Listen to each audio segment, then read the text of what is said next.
Sentindo falta de alguns irmãos hoje, mas louvamos a Deus pela sua vida, você que está aqui hoje. Que Deus te abençoe, que Deus guarde a sua vida. Salmo 32, eu vou pedir só que alguém pegue o meu caderno, que eu não sei onde é que está. Acho que está aqui, vou botar por ali, enfim.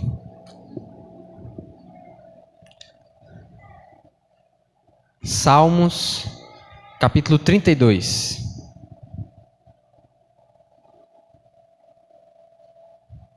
Antes de nós fazermos a leitura, eu quero dizer o título dessa mensagem para você e você repetir como um mandamento para o seu irmão, né, que é: ponha o lixo para fora. Vamos dizer isso? Ponha o lixo para fora. Diga para o seu irmão: ponha o lixo para fora. Em nome de Jesus, ponha o lixo para fora. Eu acho que está na bolsa. O caderno.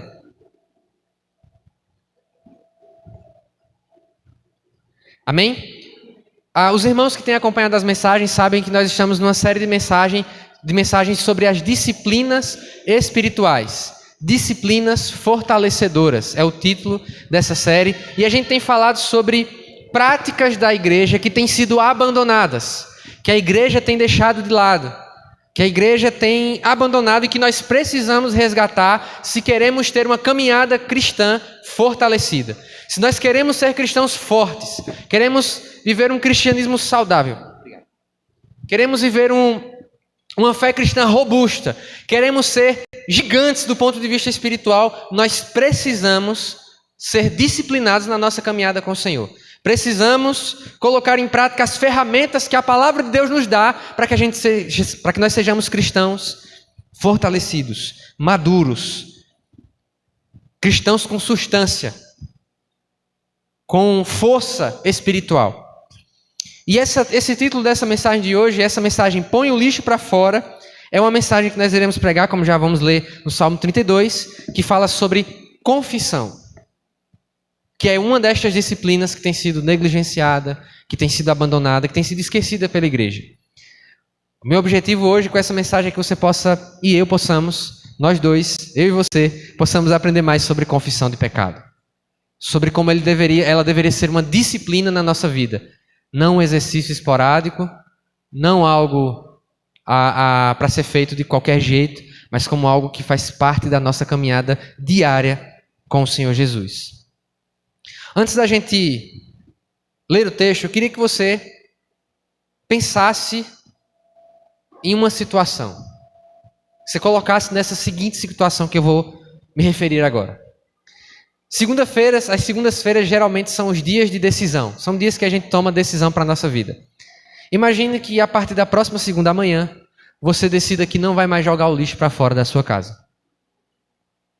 Imagine que amanhece a segunda-feira e você diz: eu não vou mais, tudo que for de lixo, do papelzinho da bala até o osso do boi que você fez o pirão, você não vai mais jogar lixo nenhum para fora de casa.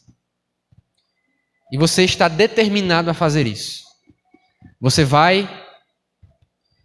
passa a primeira semana e já acumulam aquelas bolsas de lixo, né? Já tem os restos das refeições. Já começam a aparecer aquelas larvas, principalmente se você mora em um lugar que não tem tanta ventilação, um local menor, já começa a aparecer larvas. Mas você persiste.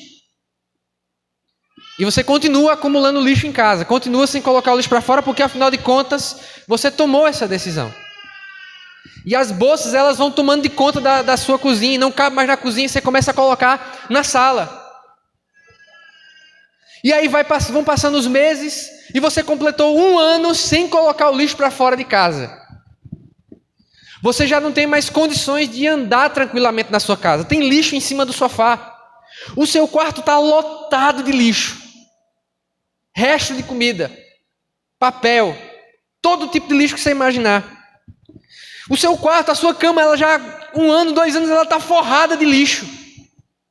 Porque você tomou uma decisão de que não vai colocar o lixo para fora. As pessoas, os vizinhos, eles conseguem, já nesses primeiros meses, eles conseguem perceber que a sua casa cheira muito mal. Não sabem por quê. Porque o lixo está todo dentro de casa. Só que aí passa 1 ano, 2 anos, você não consegue mais colocar, nem se mexer dentro de casa, é muito lixo, você arrasta as bolsas, está acumulado aquele chorume, moscas, baratas, todo tipo de inseto, está cheio na sua casa, e você não tem mais espaço para colocar lixo na sua casa, você começa a colocar fora, na porta. Para quem tem um jardim em casa grande, começa a encher de lixo. E você começa a sentir, desde as primeiras semanas, as consequências disso. Você adoece o tempo todo. Você pega gripe, você pega dor de barriga, você pega pneumonia, você pega doença de pele, contato com o lixo, contato com os insetos, com os vermes. Mas pior, chega um ponto que isso vai te adoecendo tanto que sua imunidade está lá embaixo. Começa a aparecer ferida no seu corpo em virtude desse hábito que você adotou. Você diz, pastor, quem em sã consciência faria isso? Que pessoa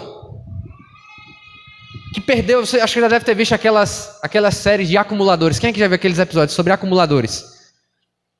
Diz, pastor, quem com a sua perfeita sanidade, quem em seu normal juízo, quem vivendo bem fará uma coisa dessa, tomará uma decisão dessa?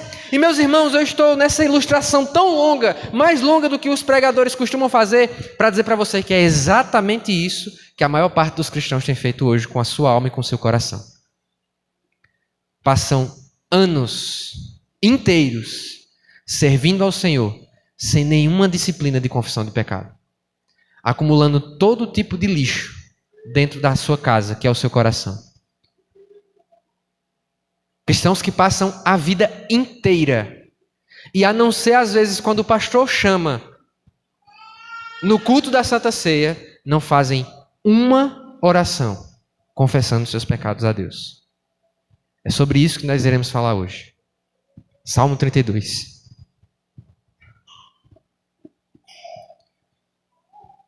Nós vamos ler o Salmo inteiro. E diz assim o texto: como é feliz aquele que tem suas transgressões perdoadas e seus pecados apagados. Como é feliz aquele a quem o Senhor não atribui culpa e em quem não há hipocrisia. Enquanto eu mantinha escondidos os meus pecados, o meu corpo definhava de tanto gemer. Pois dia e noite a tua mão pesava sobre mim. Minhas forças foram se esgotando como em tempo de seca. Então reconheci diante de ti o meu pecado e não encobri as minhas culpas. Eu disse: confessarei as minhas transgressões ao Senhor, e tu perdoaste a culpa do meu pecado. Portanto, que todos os que são fiéis orem a ti, enquanto pode ser encontrado. Quando as muitas águas se levantarem, elas não o atingirão. Tu és o meu abrigo. Tu me preservarás das angústias e me cercarás de canções de livramento. Eu o instruirei e o ensinarei no caminho que você deve seguir. Eu o aconselharei e cuidarei de você. Não sejam como o cavalo ou o burro, que não têm entendimento, mas precisam ser controlados com freios e rédeas. Caso contrário, não obedecem. Muitas são as dores dos ímpios, mas a bondade do Senhor protege quem nele confia. Alegrem-se no Senhor e exultem, vocês que são justos. Cantem de alegria, todos vocês que são retos de coração. Feche seus olhos.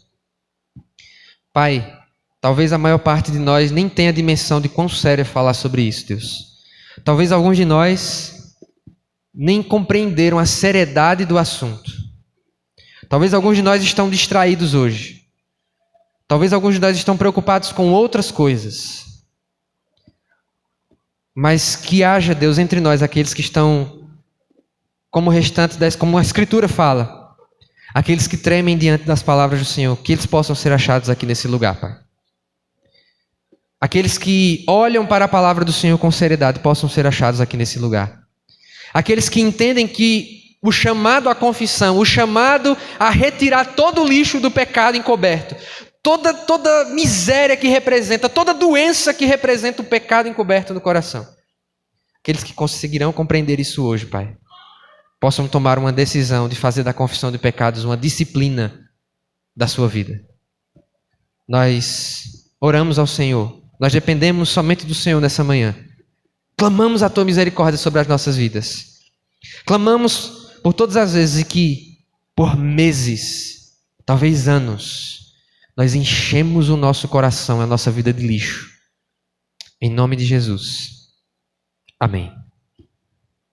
Amém, meus irmãos.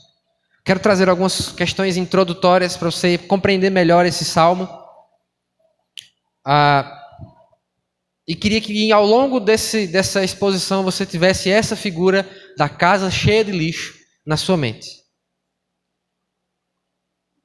Esse salmo ele tem duas características que a gente deve prestar atenção nelas. E a primeira delas é que ele é um salmo chamado salmo de instrução.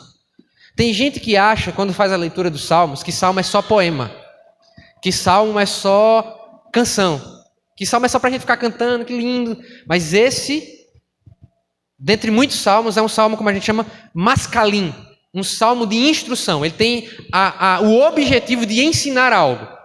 Então não pense que o livro dos salmos é só para cantar, é só poesia, é só para bater palma ou para chorar. Eles são instrutivos. Eles têm o objetivo de nos ensinar algo, especialmente os salmos de instrução, como é o caso do Salmo 34.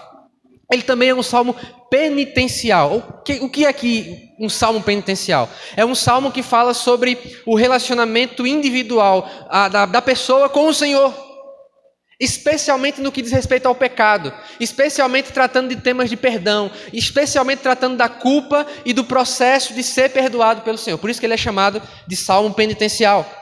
Algumas igrejas, como a igreja luterana, a igreja anglicana, a igreja episcopal, igrejas metodistas, que são igrejas mais litúrgicas, no período que é chamado de período da quaresma, que são os 40 dias, né, que antecedem a Páscoa, esses salmos eles são parte da liturgia de oração dessas igrejas. Elas oram esses salmos penitenciais que falam justamente sobre a contrição, o arrependimento, o pedir perdão, o buscar o Senhor para perdão dos pecados. Há uma outra coisa que é interessante para a gente compreender melhor, e eu recomendo que você faça a leitura desse salmo com bastante calma quando você chegar em casa hoje. Uma das coisas, um dos detalhes sobre esse salmo é que há uma possibilidade a respeito dele. Você sabe que o texto vai mencionar no início que ele é um salmo Davi, composto pelo Davi, rei de Israel. E alguns estudiosos dizem que há uma possibilidade de que esse salmo tenha sido composto algum tempo depois do que aconteceu entre Davi e Batseba. Você conhece a história do adultério de Davi, da maneira que ele reagiu, e há alguns salmos que de alguma forma podem ser conectados a essa experiência do pecado, da confrontação de Deus e da resposta de Davi. Um deles, que parece ser mais imediato ao acontecido, que parece ser mais imediato ao momento em que o profeta Natan confrontou e disse: você, Davi, você, rei, é esse homem que tomou a ovelha do pobre coitado, tendo um rebanho à sua disposição.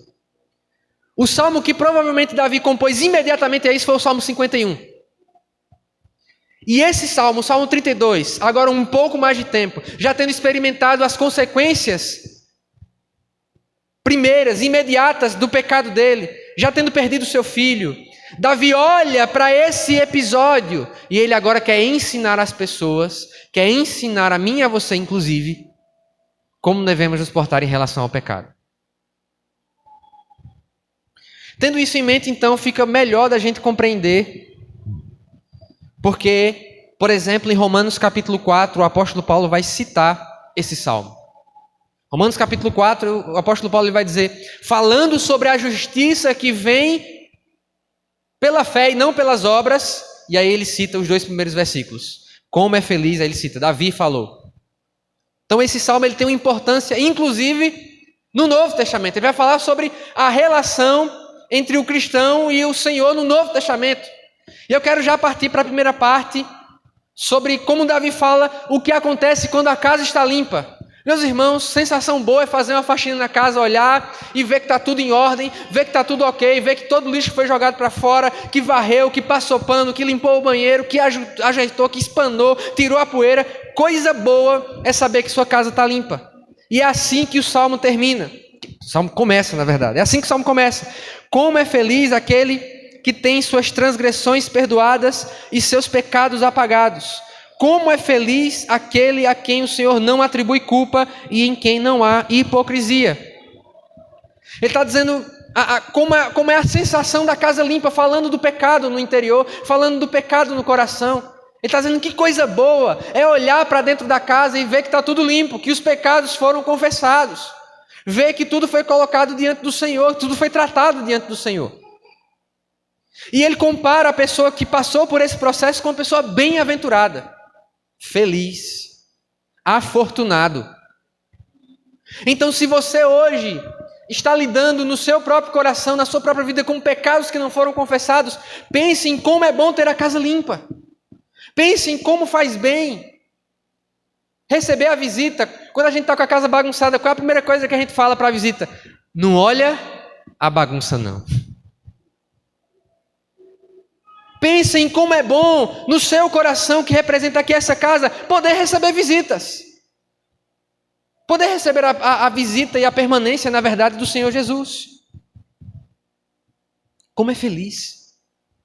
E aqui o autor do Salmo, Davi, ele mostra dois espectros do que representa essa limpeza. Ação e intenção. Ele diz, como é feliz aquele que tem suas transgressões perdoadas e seus pecados apagados. Isso diz muito respeito à ação, aquilo que eu falei, aquilo que eu fiz, o pecado em si. A ação. Mas também, meus irmãos, Davi se preocupa em falar da intenção. Como ele fala no versículo 2. Como é feliz, não apenas aquele que tratou do exterior, aquele que confessou a palavra, que disse para outra pessoa, que feriu outra pessoa, aquele que confessou um pecado em atitude a Deus. Não apenas o exterior, ele diz, como é feliz aquele a quem o Senhor não atribui culpa. E em quem não há hipocrisia, em quem não há falsidade em algumas traduções. Em outras palavras, o salmista está dizendo, além da ação, além da palavra que foi dita ser trazida diante do Senhor, é bom que isso seja feito com sinceridade, para que o interior seja limpo também. A intenção pecaminosa, o desejo pecaminoso. Porque, meus irmãos, se tem uma coisa que Davi precisou aprender na sua caminhada com o Senhor, é que coisas exteriores não valem de nada. Atitudes meramente exteriores não servem.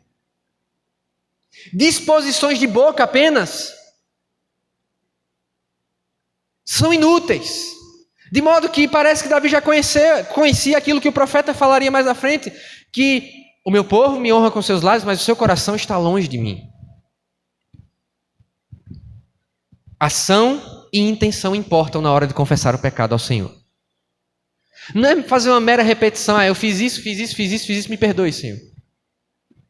Deus, Ele quer tratar com a intenção. Ele quer livrar da culpa. Ele quer livrar de toda a hipocrisia. Ele quer olhar no momento em que nós confessamos o nosso pecado para o Senhor e retirar qualquer culpa, qualquer resquício de lixo que haja lá. Às vezes, até aqueles que têm uma prática de confissão de pecado, eles cuidam só daquilo que é casca grossa. Só quando acontece uma coisa muito feia. Senhor, me perdoa porque fiz um negócio horrível. Mas papelzinho acumulado também suja. Papel de bala também suja.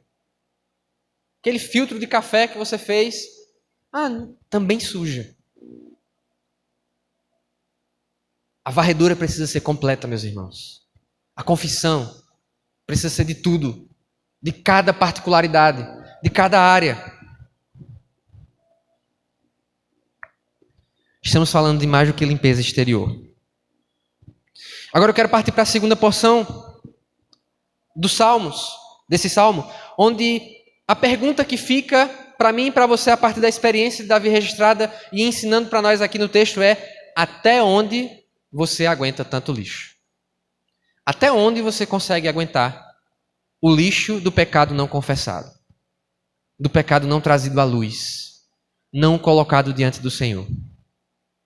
Versículo 3 diz: enquanto eu mantinha escondidos os meus pecados, o meu corpo definhava de tanto gemer. Pois dia e noite a tua mão pesava sobre mim. Minhas forças foram se esgotando, como em tempo de seca. Ele conta a experiência de esconder o pecado. Não confessar o pecado. Guardar esse lixo, como no exemplo que a gente falou, e as consequências que isso foram trazendo para a vida dele, que essa atitude foi trazendo para a vida dele. Enquanto eu mantinha escondidos os meus pecados, o meu corpo definhava de tanto gemer. Será que nós não temos escondido o lixo, meus irmãos? Será que algumas coisas que temos experimentado na vitalidade daquilo que nós fazemos não é fruto de uma vida inconfessa? Não é fruto de uma vida que não se arrepende do pecado? Que acha que o arrependimento do pecado foi só lá, quando eu me converti, eu levantei a minha mão, eu disse uma frase que eu me arrependia dos meus pecados, pronto, acabou-se. Preciso mais fazer isso. Agora, só na glória.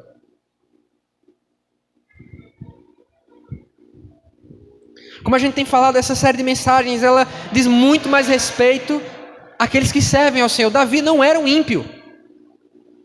A gente gosta de falar, né? Davi era um homem segundo o coração de Deus, porque ele era o homem que Deus queria para aquele papel. Ele era povo de Deus. E ele está dizendo que encobrir o pecado fez mal à sua saúde, prejudicou a vitalidade daquilo que ele fazia. Transformou ele em uma espécie de zumbi. A pessoa que mesmo sendo crente, mesmo servindo ao Senhor, vive uma vida de não ter a disciplina de confessar os pecados. Ele perde a vitalidade naquilo que ele faz, é o que o salmista está dizendo. Ele usa o exemplo da terra. Pois dia e noite a tua mão pesava sobre mim, minhas forças foram se esgotando como em tempo de seca. Você pode pegar um solo ruim, rochoso, que não tem chuva, que não recebe chuva, pode plantar, pode espalhar a melhor semente, pode fazer o melhor arado, pode ter a melhor máquina, mas se a terra estiver seca, não tem vitalidade. Tem os áudios que a gente recebe, né? As brincadeiras que o pessoal fala, terra seca. É isso que uma pessoa não confessa, é uma terra seca. Faz muita coisa no reino de Deus, ela ara, ela tá no louvor, tá servindo em todo canto, qualquer ministério coloca ela, mas isso aí é parafernália, é atividade, é ativismo. Se não há essa vitalidade que é trazida pela confissão de pecados, não há produto, não há fruto. É isso que Davi está testemunhando. Sabe por quê, meus irmãos? E essa é a pior de todas as coisas. O inconfesso está contra a mão de Deus. Pois dia e noite a tua mão pesava sobre mim. Aquele que, percebendo o lixo dentro da casa, se mantém indiferente. Ou pior, se mantém duro, e diz: eu vou permanecer com isso aqui dentro. Ele está resistindo à mão do Senhor. Tudo que Davi experimentou, seus ossos definhando, a sua vitalidade, a fraqueza, a debilidade, a miudez espiritual que Davi estava vivendo era justamente por não confessar os pecados, consequências na sua saúde. Era muito comum, e você com certeza deve conhecer várias passagens que mencionam isso na palavra. Era comum, no período em que Davi viveu, no período que a Escritura foi revelada para nós, era comum que as doenças fossem associadas a algum tipo de pecado. Se você for ler Jó, e Jó é uma das exceções a esse pensamento, Jó, ele adoeceu. Ele teve uma doença da ponta da cabeça até a planta do pé, feridas. A única coisa que ele tinha depois de ter perdido tudo era um caco para se coçar. E aí vem alguns amigos de Jó, passam vários dias chorando, aí você diz: que amigão, que coisa boa. Mas praticamente todo o discurso, toda a conversa dos amigos de Jó é: tá vendo aí? Você era o camarada que ajudava a levantar os outros e agora não tem quem ajude você. Porque você pecou, porque não sei o quê, você não tem sido fiel ao Senhor, o seu procedimento não tem... É pecado, pecado, é pecado. Nem sempre é, mas muitas vezes é. Há pessoas que poderiam estar mais plenas em sua vitalidade da vida ordinária, mas estão sendo impedidas porque abrigaram lixo dentro do coração. Abrigaram um pecado dentro do coração. Abrigaram um pecado inconfesso. Foi colocando debaixo do tapete. Foi colocando em todas as áreas e fazendo parecer que não tem. Eita, chegou uma visita. Joga um saco de lixo para debaixo do sofá. Isso vai definhando as suas forças. Isso vai trazer todo tipo de bactéria, todo tipo de inseto, como a gente falou no início da ilustração. Até quando você vai aguentar viver dessa forma? Até quando você vai lutar com lixo dentro de casa?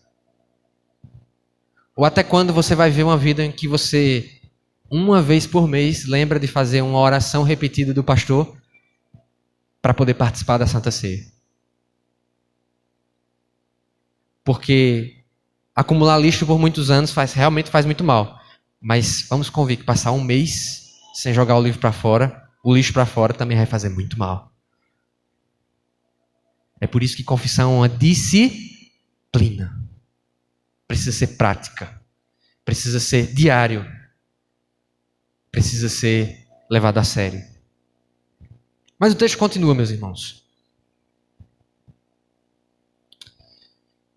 E confesso que essa é a minha parte preferida do Salmo.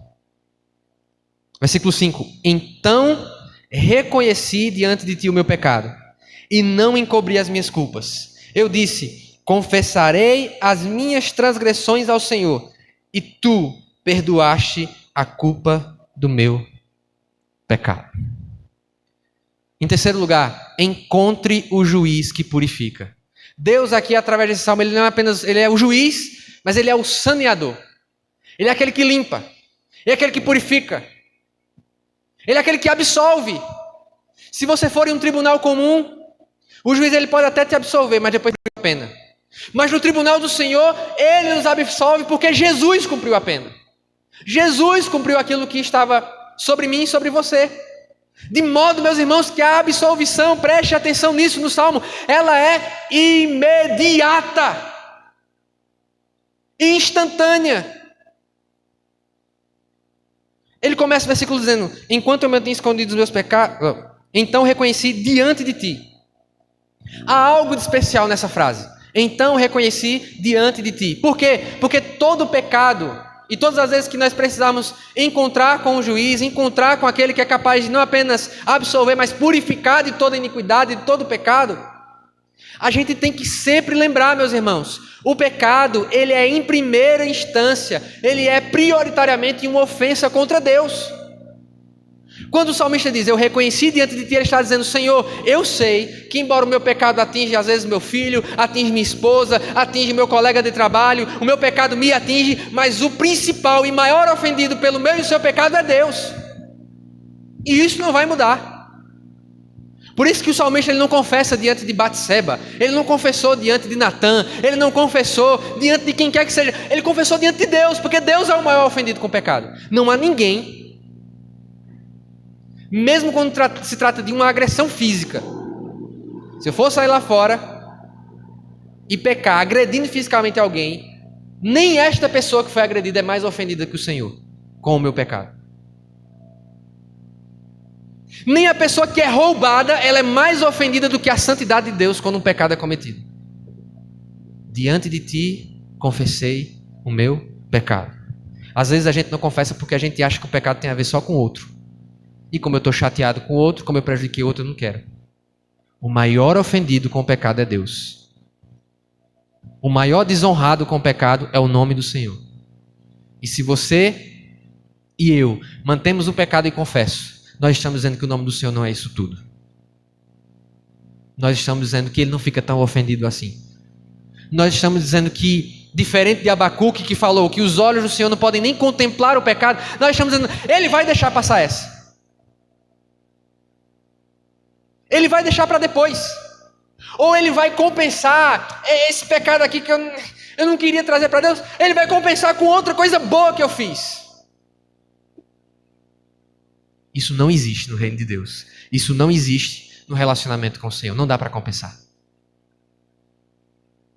Diga para o irmão do seu lado, não dá para compensar, mas dá para confessar diante do Senhor. Só quem entende que Deus é o maior ofendido com o pecado faz isso. Só quem entende que Deus é quem mais está interessado na nossa santidade é que faz isso. E ele faz algo aqui, ó. Eu não encobri as minhas culpas. Eu disse, confessarei as minhas transgressões. São minhas, não são do outro. Tem gente que não confessa porque acha que é do outro. Ah, porque fulano me deixou irritado. Ah, porque cicrano fez isso. Ah, porque minha mãe fez isso. Ah, porque meu pai fez isso. Ah, porque meu esposo fez isso. Ah, porque... Porque... Desarranha esse disco.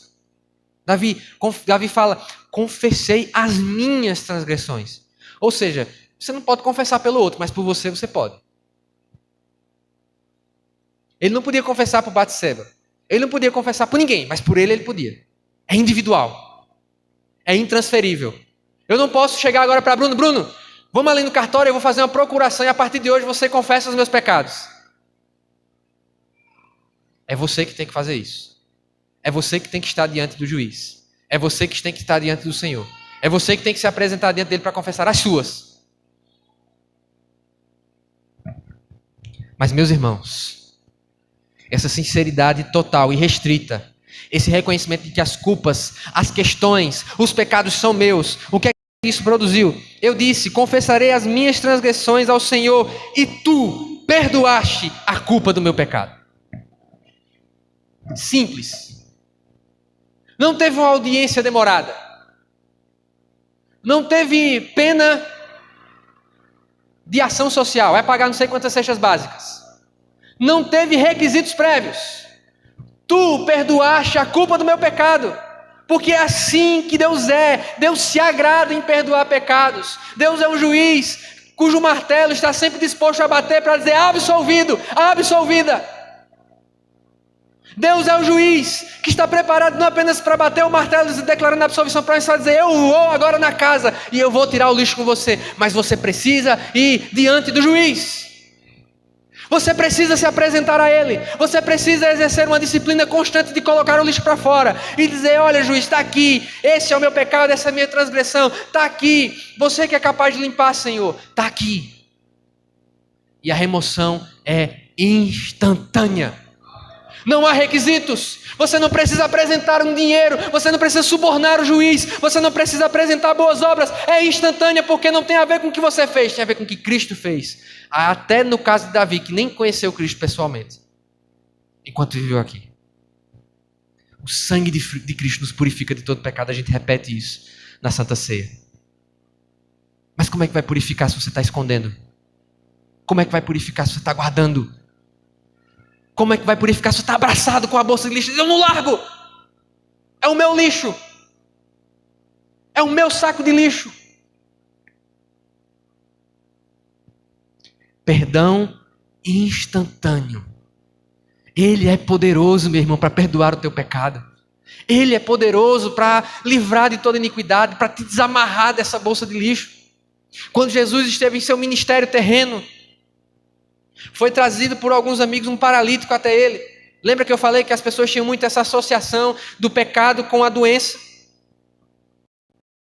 Na mentalidade daquele povo não tinha jeito, para aquele camarada é muito pecado. Ele é praticamente um amaldiçoado. E aí Jesus diz, seus pecados estão perdoados. Como assim? Quem é esse coitado aí?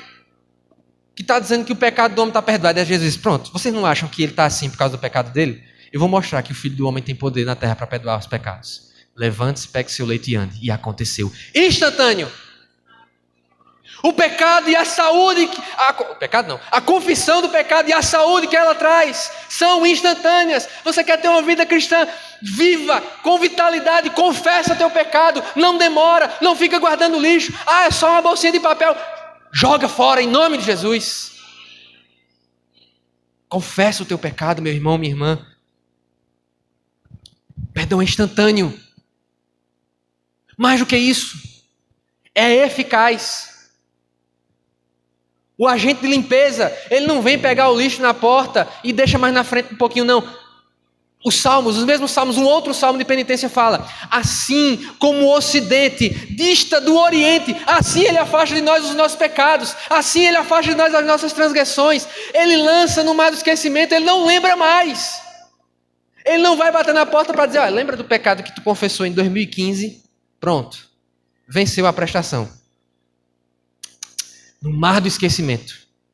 Ele não lembra. Ele esquece completamente. Quem lembra é o diabo, porque ele é o acusador.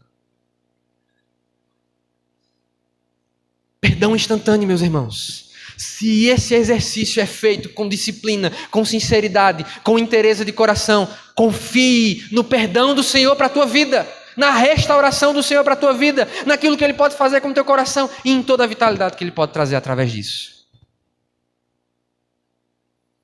E aí Davi testemunha, a partir do versículo 6, que este exercício se transforma em um escudo no dia mau. Ele diz: portanto, que todos os que são fiéis, tem fiel aqui? Amém? Todos os que são fiéis orem a ti, enquanto pode ser encontrado. Há um tempo para ser encontrado o Senhor. Esse tempo, essa porta vai se fechar, mas enquanto ela está aberta, busca o Senhor, confessa ao Senhor, ora ao Senhor. Quando as muitas águas se levantarem, elas não os atingirão. Tu és o meu abrigo. Tu me preservarás das angústias e me cercarás de canções de livramento. Um escudo no dia mau.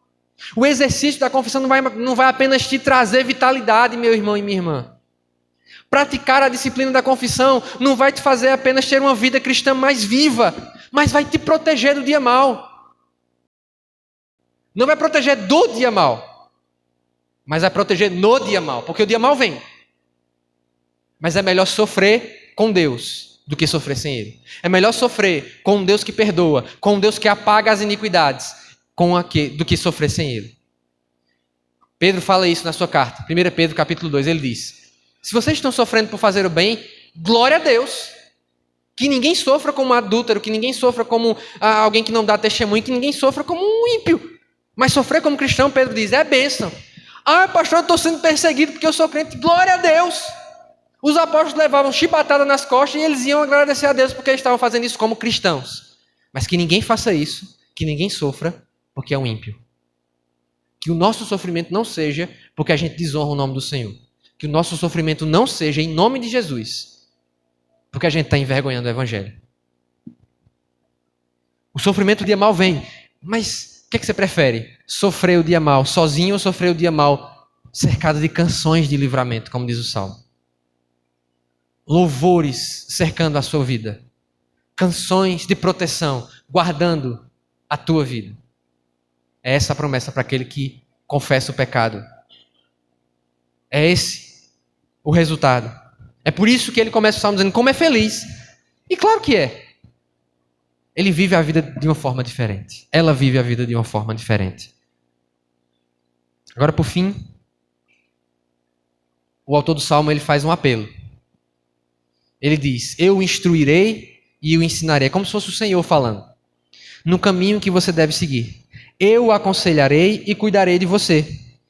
Olha que coisa, meus irmãos. Não sejam como o cavalo ou o burro, que não têm entendimento, mas precisam ser controlados com freios e rédeas. Caso contrário, não obedecem. Muitas são as dores dos ímpios, mas a bondade do Senhor protege quem nele confia. Alegrem-se no Senhor e exultem, vocês que são justos. Cantem de alegria, todos vocês que são retos de coração. Eu quero focar minha fala nessa expressão que ele traz aqui. E eu quero terminar fazendo uma pergunta. Você quer viver diante do Senhor como um homem, como uma mulher ou como um animal?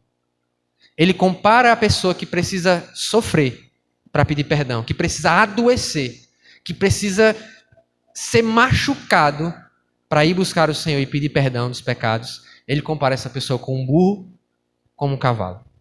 Veja, se nós servimos ao Senhor, como era o caso de Davi, Ele não vai nos poupar de puxar a rédea. Mas Ele não quer que a gente viva assim. Se for preciso, Ele puxa a rédea. Mas ele está dizendo, não precisa ser assim.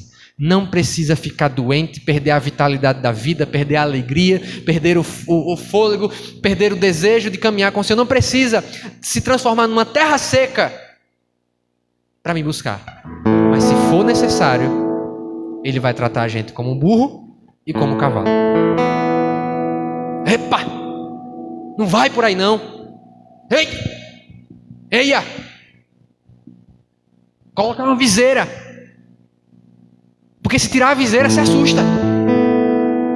Deus fará o que for necessário para manter eu e você caminhando com Ele. Mas Ele está dizendo, não precisa ser assim. E por que não precisa ser assim? Porque há um caminho melhor disponível, o caminho da disciplina de confissão.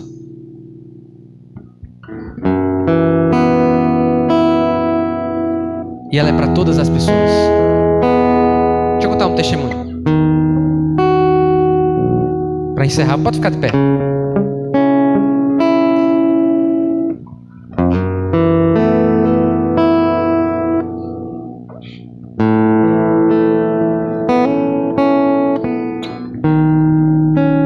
A gente acha que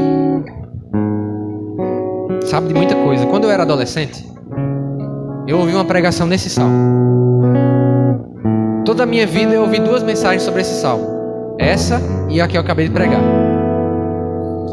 E o pregador, ele disse: se o rei de Israel, o chamado homem segundo o coração de Deus, entendia que ele precisava pedir perdão nos seus pecados, ele precisava desenvolver uma disciplina, por que nós que servimos ao Senhor hoje não fazemos isso? E aí ele chamou as pessoas para o altar, eu participava do louvor, tocava bateria. E ele, enquanto a gente estava subindo para tocar, né, fazer o padrãozinho, ele olhou para a gente assim e disse: o convite é para vocês também, viu? Ministro do louvor também pode se arrepender. O pastor também pode se arrepender. Não existe um ser especial que diga assim. Porque se o rei Davi, que prefigurava o Cristo, foi um tipo de Cristo na terra, que simbolizava na sua própria vida humana aqui o reino de Cristo que viria, se ele reconheceu que precisava confessar, se ele caiu em uma transgressão absurda e precisou cuidar do cuidado do Senhor para retirar o lixo, e aí ele fez isso. Também é para vocês o convite. O convite agora é para todas as pessoas que estão aqui hoje. Se você deseja ou confessar um pecado diante do Senhor específico, ou se você deseja tomar uma decisão para a partir de hoje desenvolver uma disciplina de confissão, precisa ser disciplinado. Por quê? Porque normalmente você não vai acordar preocupado. Disciplina é tudo aquilo que eu não acordo preocupado naquilo. Eita, não confessei meu pecado hoje. Eita, tá dando meia-noite, vai virar o dia, eu não confessei mais. Precisa disciplina, precisa disposição, precisa organização. Eu não sei se você vai criar um caderno para isso, um segredo lá para ninguém olhar, só você e Deus. Eu não sei se você vai fazer isso no diário. Eu não sei se você vai separar um despertador do dia. O importante é que você faça disso uma disciplina. Se você deseja confessar algo diante do Senhor agora, ou deseja assumir um compromisso de adotar essa disciplina para a sua vida, eu quero convidar todos nós, aqueles que entenderam essa palavra, a estarmos diante do Senhor agora e nos colocarmos para tomar essa decisão. Em nome